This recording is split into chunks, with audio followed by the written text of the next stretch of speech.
What's a technology we currently have that most people don't think exists?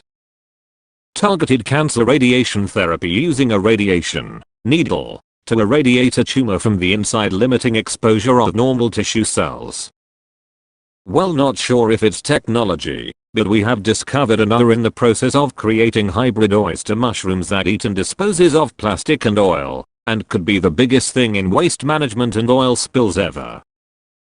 Mind reading. I remember reading an article recently where researchers found that the voice in your head actually makes tiny movements similar to those used when you actually speak, which can be read and converted into output. It's fascinating and completely frightening. The studies come up when you Google detecting subvocalization, but here's the Wikipedia page.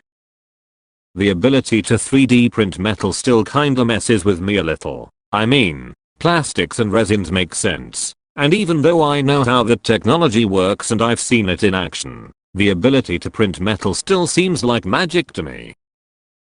Gene editing. We can make humans immune to diseases, regrow limbs, design your child to look the way you want, etc. Evolve the human race to make us perfect. All we need to do is get by the issue of morality and ideals to begin human testing. Injected oxygen particles. Basically they are tiny capsules, microparticles, that are injected into your bloodstream, which can keep you alive even if you can't physically breathe air into your lungs. And by the way, this isn't new. This discovery was made back in like 2012. A medical cure for alcohol addiction. Pharmacological extinction, or the Sinclair method. Taking naltrexone or nalmefene an hour before drinking alcohol works for roughly 80% of those who try.